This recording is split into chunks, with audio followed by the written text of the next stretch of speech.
Sur la route Kasomino-Kasenga-Tchaloué, l'agence congolaise des grands travaux, en sa qualité de maître d'ouvrage délégué du ministère des Infrastructures et Travaux publics, supervise à travers sa mission de surveillance les travaux de la route Kasomino-Kasenga qui se font actuellement du PK 46 plus 0 au PK 57 plus 400, ainsi que ceux de la digue du pont, localisés au PK 1 plus 100 jusqu'au PK 1 plus 250. Tous ces travaux sont exécutés par l'entreprise CCECC, sous-traitant du concessionnaire GED Congo SRLU.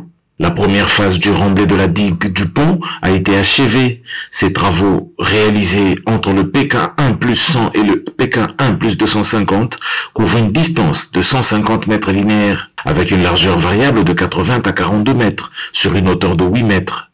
Le remblai a été renforcé par la pose des géogrilles de part et d'autre aux extrémités de la digue, à chaque 1,50 m de hauteur. Actuellement, la digue est en phase de consolidation. Les experts de l'Agence congolaise des grands travaux vérifient le tassement à l'aide des bombes placées sur sa surface. La seconde phase du remblai pourrait être engagée si les résultats du contrôle du tassement s'avèrent satisfaisants. Malgré la pluie, les travaux routiers entre Ngonga au PK 46 plus 0 et Lumbwe au PK 57 plus 500 se poursuivent sans désemparer. Le sous-traitant CCECC procède au réprofilage et au compactage de la sous-fondation composée de remblais de forme, dans l'optique de libérer l'emprise de la route de tout obstacle et mettre l'ensemble du tracé à disposition totale de CCECC, les équipes de l'ACGT et de GED Congo et d'autres parties prenantes, dont les affaires foncières, le territoire de Kasenga ainsi que le ministère de l'Agriculture, travaillent à la mise en œuvre du plan d'action de réinstallation.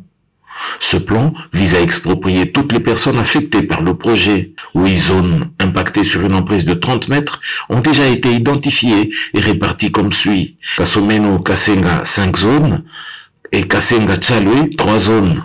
Les équipes de la CGT qui ont déjà terminé l'identification des zones 1, 2 et 5 travaillent actuellement dans les zones 3 qui va du village Kabuta, Inteni et Chebele jusqu'au village Aron. L'opération actuelle est le piquetage de l'emprise de la route, ainsi que la vérification des personnes impactées.